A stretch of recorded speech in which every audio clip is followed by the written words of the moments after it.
welcome back to another episode of the Catholic Buzz podcast. Thank you for joining us today. My name is Father Daniele, and I'm joined, as usual, by Josh Sullivan. Hello. Welcome to you, Josh. Thank you. And Matt Van Milligan. Hi. Matt, welcome. And lots happened just over the matter of this week, this past weekend, and things like that. And if people didn't watch the news, Pope Francis was in the news again this week. And you know, when Pope Francis is in the news, it's either that he's done something that maybe some media partners like, or he's done something that most media partners hate. Mm-hmm. And that's what happened this past weekend, because Pope Francis on March 1st was giving a talk to the beginning of a conference, I think it was on anthropology, right? And the Research and Anthropology of Vocations Institute was meeting at the Vatican, and Pope Francis gave sort of an opening address, I think it was, to it, right? And he was very critical of gender ideology. Mm-hmm. And in fact, the headlines that came out of that talk from Pope Francis was that Pope Francis has called that the ugliest danger of today is gender ideology. Yeah. So as soon as he said those words, you know it was going to spread across media and social media. And, that's clickbait right there. Yeah. And pretty strong words. Now, just to give a little context here, it's not the first time Pope Francis has spoken out against a gender ideology. In fact, he's spoken about it quite often. Yeah. And he has always maintained that maybe he hasn't used the words ugliest danger, but he has used the word dangerous when referring to gender ideology. And basically the Pope said that the reason why it's dangerous is that it blurs the lines between males and females. It makes everyone the same, and that is dangerous as our development of people, because we value the differences between men and women. And for maybe people who don't exactly maybe understand what gender ideology, that's basically what it is that we're blurring the lines between men and women. People today, it's becoming more commonplace where people are identifying with a gender that is different from their biological sex, that they were born, let's say, biologically born a man, and now expresses themselves as a woman, or nothing, like someone who's non-binary, who doesn't attribute themselves to either of those categories. And this is becoming frequently a problem because today there are, if you use any social media app, there are so many choices when you have to select a gender, right? I think Facebook has close to 70. Wow. That's just insane. Yeah. I don't even know. We don't have time to go through the list that Facebook has available. But let's do some stat work first, because here in Canada, a couple of things about this situation, okay? So we're talking today, obviously, about this topic, about gender. And Stats Canada in 2022 released numbers, and of the people aged 15 and over who were counted on the census, there were about, at the time, 31 million people aged 15 and over who were counted on that census. 100,815 people identified as transgender or non-binary. So let's do the math. Yeah. And it's 0.33% of the population. So 0.33 of a percent. Yes. So it's not a full percent. It's not a full percent of the population. Okay. And not a full percent of the population. It's and the highest numbers were from the age category between 15 and 34. Okay, and that's not surprising. No, that shouldn't be a surprise to anyone. But I was surprised at how low the number was. Actually, to tell you the truth, because really, it seems like the way that it's talked about and the way that a number of media outlets, schools, professional corporations kind of push it. It seems like it's more. It's affecting more people than the stats show, right? Yeah, it's one of those things that pretty much every TV show you watch now has to have a character that identifies as either gender fluid or non-binary or something to that effect. Yeah. All the popular shows. I think I almost wait for the time when I'm binging a Netflix show of some sorts. When is the non-binary, when the gender fluid character going to introduce themselves? You know what I mean? Because it's kind of at that point now. So it means like out of 5 or 6 main characters, one of them is that seems to be, what's that, one out of like a 20% of the population. You know what I mean? If it's 1 out of 5 or even if you go 1 out of 10, that's 10% of the population. Right. But that number seems surprising. 1/3% in Canada.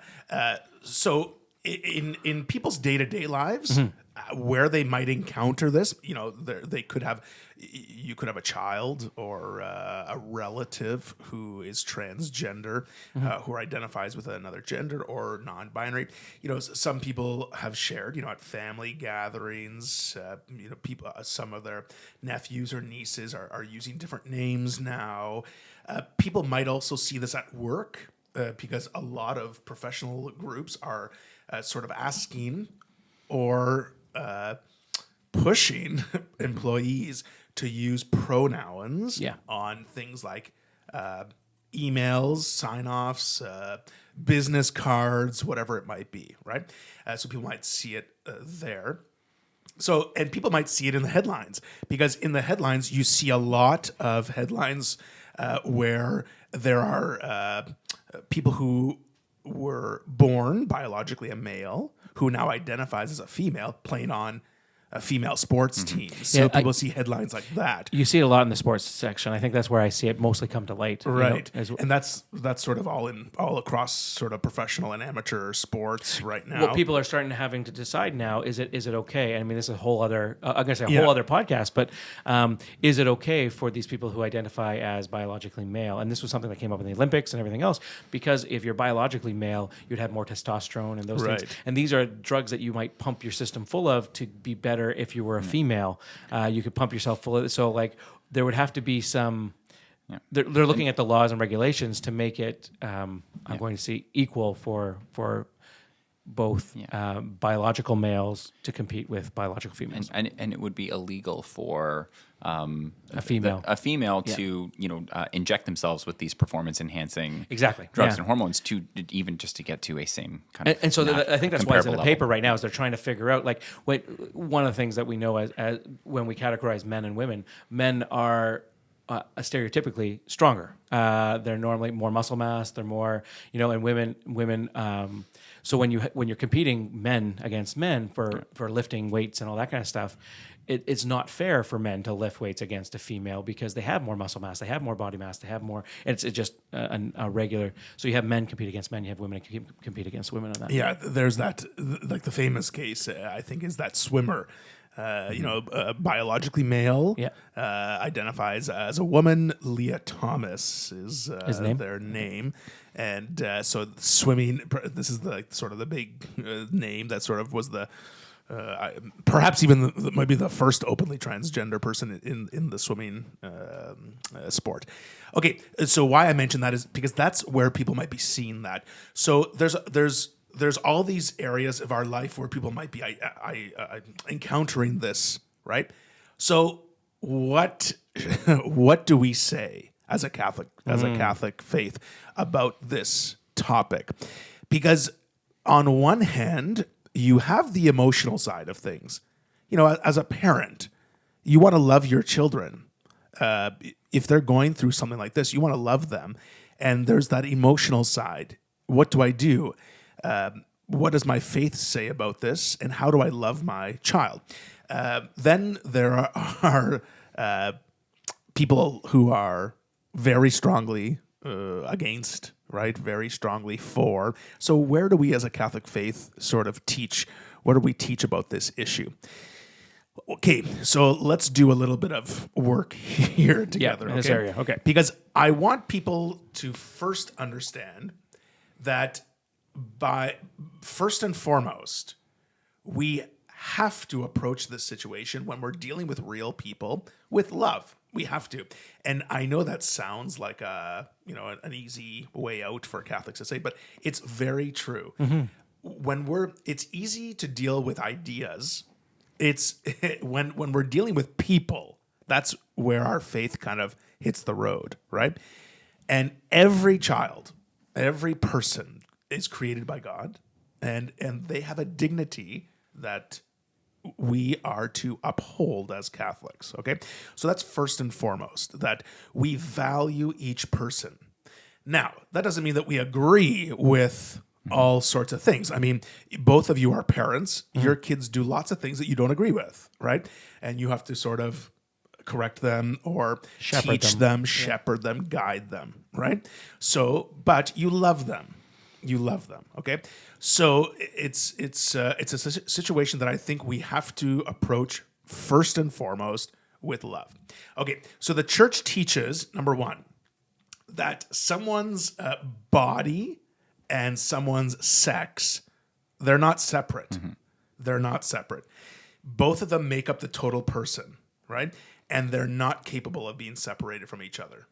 Okay, this is what the Catechism of the Catholic Church says, number 364, for those of you listening and want some sort of reference. Yeah. So the human body shares in the dignity of the image of God. It is a human body precisely because it is animated by a spiritual soul, and it is the whole human person that is intended to become, in the body of Christ, a temple of the Spirit. Man, though made of body and soul, is a unity, and for this reason, man may not despise his bodily life. Rather, he is obliged to regard his body as good and to hold it in honor, since God has created it, and I love this part, and will raise it up on the last day. So just like body and soul are a unity, our body, our sex, they're not separate. They are a unity. God has created us as good, and God will raise us up. Yeah. Like there's an eternal dimension to our body that I think sometimes we forget. Yeah, I think like it's noteworthy that the Pope's remarks were at a conference on anthropology. Right. And I think coming to what you're saying is that like how do we confront this? Okay, yes, it's easy to talk about this in the abstract. It's easy to talk about natural law and like all of these kind of philosophical approaches to like what is humanity, what is kind of essential differences and things like that. But I think like this isn't a new problem. It's a new manifestation of an old problem. So like the fact that the soul and the body represent a unity. Dualism was one of the early problems that the church that you have your body and your soul as these separate and distinct things. Like no, these are these represent a unity. You don't put on your soul doesn't put on your body like you put on a shirt, or like this represents like a normative, to use the philosophical term, aspect of yourself. This is your body is an ontological part of you, and it's an aspect of creation. You're created in the image and likeness of God, and if we go back to Genesis, male and female, He created them. So again, the church has been dealing with the problem of trying to separate these for a long time. The new or the modern kind of version of this is that instead of putting on your body like you put on a shirt, people are putting on a different gender. People are putting on a different identity. They're kind of trying to detach themselves from kind of the the reality or the kind of full integrated person that God created them as. And Pope John Paul II, in his theology body, spoke out against this, right? Yeah. He said that the body is created, it's not just like a tool of functionality, that it's an expression of God's design for all of us, and it reflects like God's love and God's design for us, right? So it's not like just putting on something to represent some sort of functional part of us or to express something that we might feel, right? like if we didn't feel spiritual, for example, you couldn't say, well, I don't have a soul anymore, right? Or I'm soulless. I'm going to identify as soulless. I mean, that can't happen, right? It's just not able to happen. Sorry, just if we're on kind of theology of the body, like one of the first things that he deals with before he even gets into kind of human sexuality and things like that, he talks about like the incarnate reality of our lives. Like this is something that we are, again, it's not something that's put on. It's something that we're faced with very early on, and it is, again, like we have different degrees of identifiers. We have if I were to wake up in the morning, wearing a different shirt. That's a descriptive difference. That's not a big deal. If I were to wake up in the morning and I have a different profession, I'm not a teacher anymore. I am, that would be a bit disorienting, but that's not a normative, aspect of myself. If I were to wake up and actually be a woman, that would be an ontological flip. That would be, a difference that would, take me out of my, lived experience up until, this point in my life. So, again, we are faced with the reality of kind of the fact that we are incarnate souls. We have bodies, or like, what did C.S. Lewis say? He says, I'm not a body that has a soul. I'm a soul that possesses a body temporarily. Again, like combating this kind of dualism that these are separate ideas. That like no, we are incarnate souls. These represent a unity, and that we don't have the opportunity or the flexibility to just kind of reinvent or redefine or kind of change what we are at kind of a base level. So another thing that we would say is we like the church teaches that life begins at the moment of conception, right? Sex is determined by genetics, by biology, by chromosomes, okay?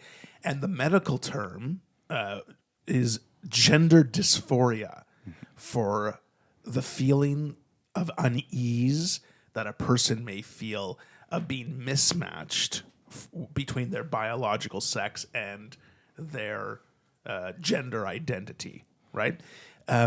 But even in the Catechism of the Catholic Church, number 2333, it says that because God has given us equal dignity, that every man and woman should accept and acknowledge his sexual identity, right?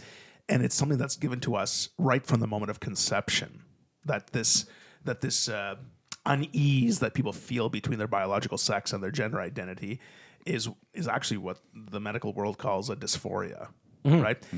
Not popular language, but that's the medical term for it. Yeah, and I looked it up today before the podcast just to see, and it's still in all the medical journals. That's what it's described as even today. It's not something that's changing. You know what I mean? Because I was like, I wonder if they would have changed the language, or because what we're hearing today on social media or in the social aspect. But no, it's still what it is, and it's still defined the same way.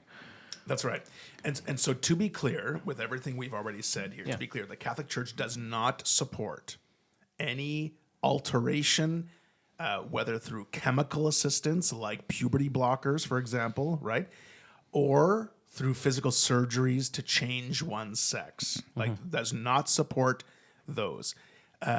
Those types of procedures or therapy, they change the appearance of someone physically, but not their genetic reality. That's right.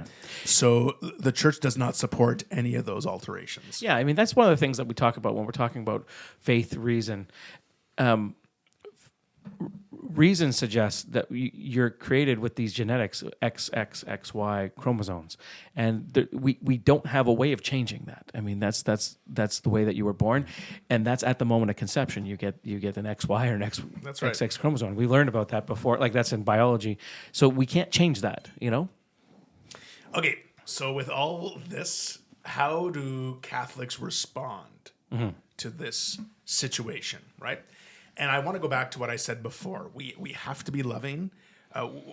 Let's think about this, okay? The world would suggest that as Catholics or Christians in this knowing what we've just talked about, that Catholics should come out and turn or burn type of attitude. That's what I'm going to say. The world suggests but that's not what the church is saying, and that's not what Jesus has said, that we need to treat this situation. And that's not how. I mean, while there are potentially people that identify as Catholic and Christian that would handle situations like this, kicking people out of their house and no longer having a home, and you're not welcome here anymore, and those type of things. That's not how the church says to handle this, right? That's right. And like we have to be supportive and loving of the person, right? But not necessarily of the sort of choice that they're making to identify as something different. So whether you're a mother or father, brother or sister, friend, whatever, we do have to be loving, right? And we have to talk about these issues with our children or with our family members or friends who are going through these things without not coming from a place of hostility, like not coming from a place or of judgment in a way. Judgment. But yeah, exactly. I think you need to speak truth to the situation, but at the same time through love. But before we even get there, it's just have about to make love. Sure that we're in the proper place, right? It's a very hard thing to do. It's very hard, and I can only imagine, a parent that has to deal with this. It's a major cross to carry, right? So we have to realize that we have to come from the proper place. Yes. All right. Agreed. Because here's what I think in these situations: if someone under my care, spiritual care, or something like that, if they've come to the point in their life where they don't feel themselves in their body, to me, my heart goes out to them. That there's a sadness inside of them that is not going to be helped by making them feel more unloved, or more ostracized. Yes, pushed aside, cast aside, whatever.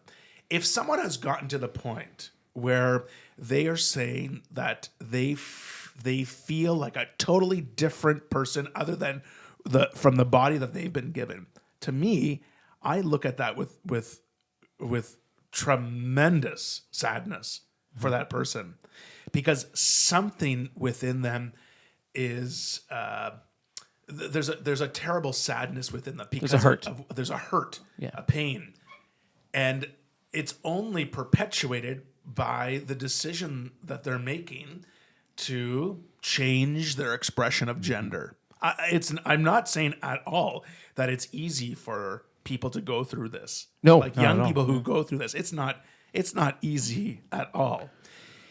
And so we don't want to add to the hurt. But I also believe that by supporting their decision and by encouraging that decision, we are only adding to the hurt in the long run. Mm-hmm. And so to be truthful, we have to be very sensitive, very supportive, but truthful in charity. Mm-hmm. And we have to try and understand what is going on in the heart and the mind of someone who's making this sort of decision, right? Because it's coming from it's not just coming from a place of tremendous joy and elation. There's been a struggle within their heart that we want to try and understand, right? And so I want us to keep that in mind, okay? And so I want us also as Catholics to think about that from a spiritual perspective as well. Like Jesus Christ has come to this earth. He has taken on our sin, and he's died on the cross and risen from the dead to show that God will go to every single possible length to show his love for us. And there are people in our community, in our schools, in our parishes, in our families who are hurting so much. And we are not being people who are sharing the love of God.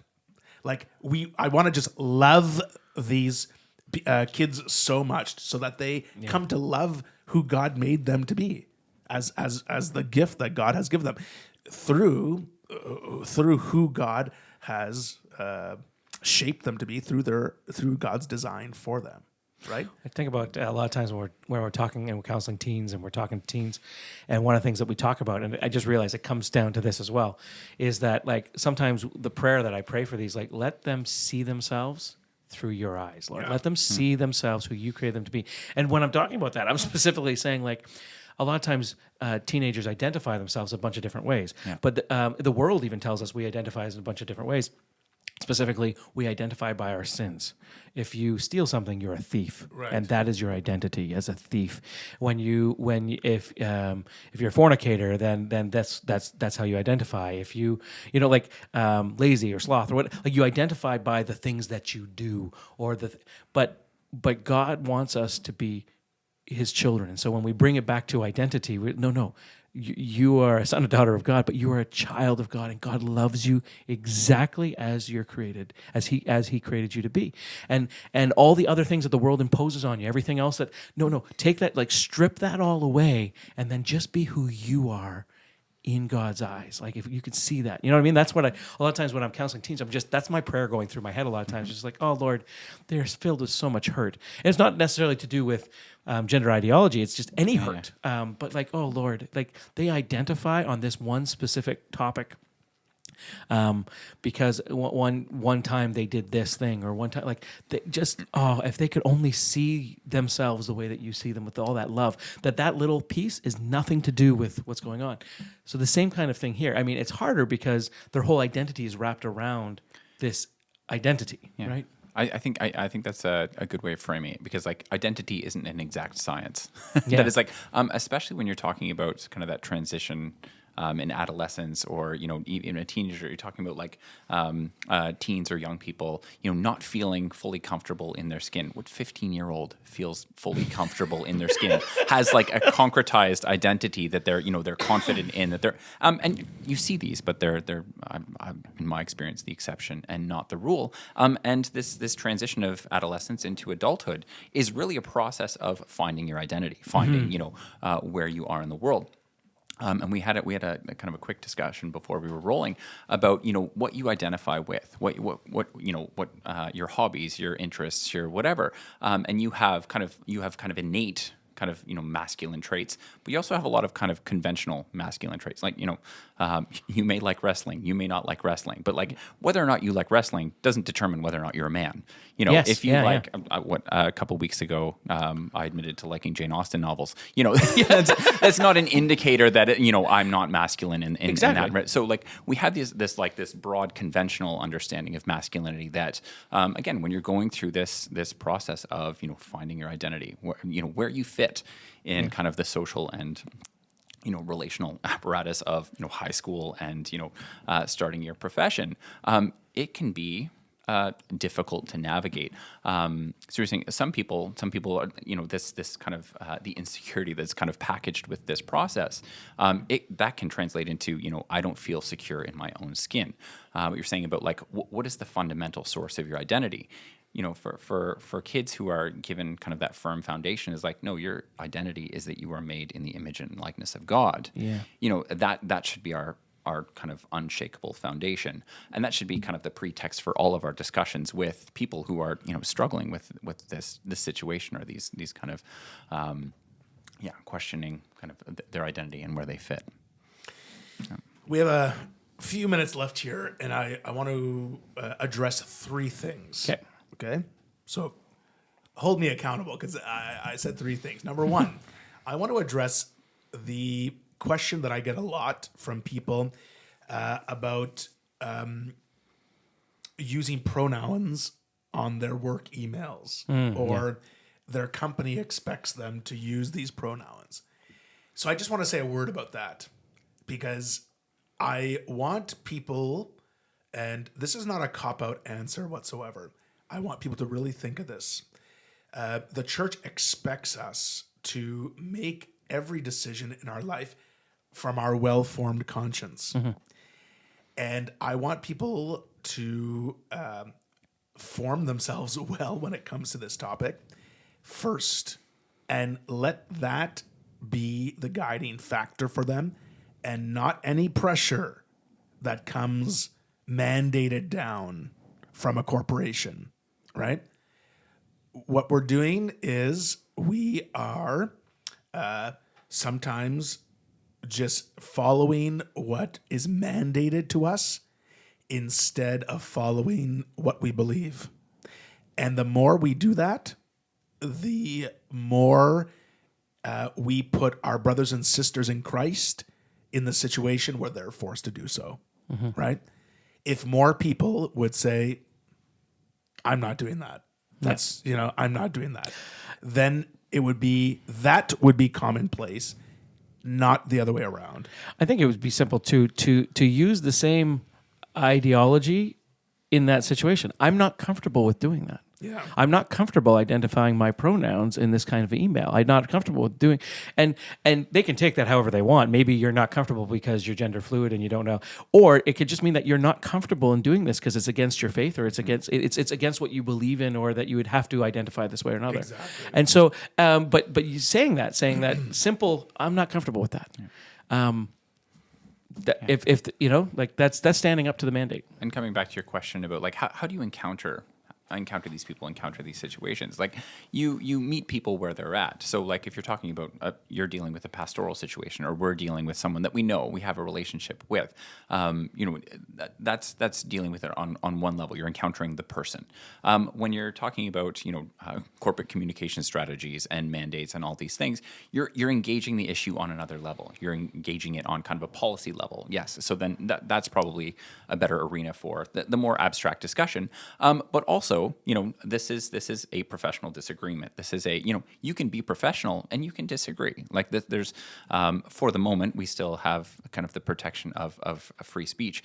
But like it can take the form of, I'm not comfortable doing this. Just like this isn't, I have a conscience objection to this. You can also have it on the basis of language. This isn't how language works.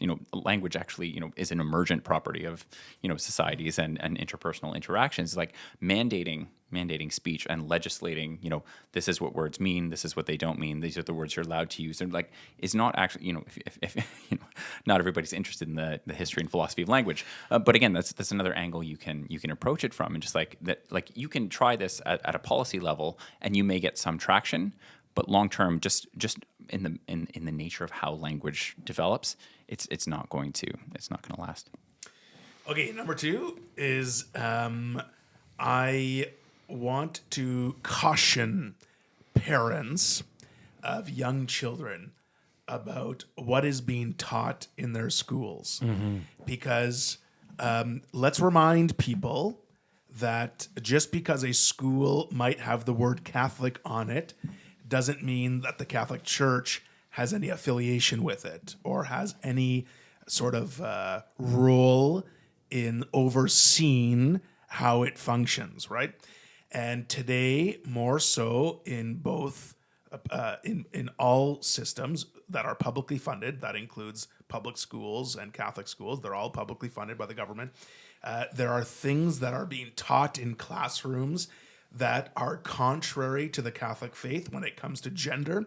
That's happening younger and younger, and parents need to watch, oversee what their kids are learning in school when it comes to these issues, because we all know that when children get an idea in their head from a young age, right, that the curiosity of children takes us to a whole new level. Like when we were children, we wanted to be all sorts of things, right?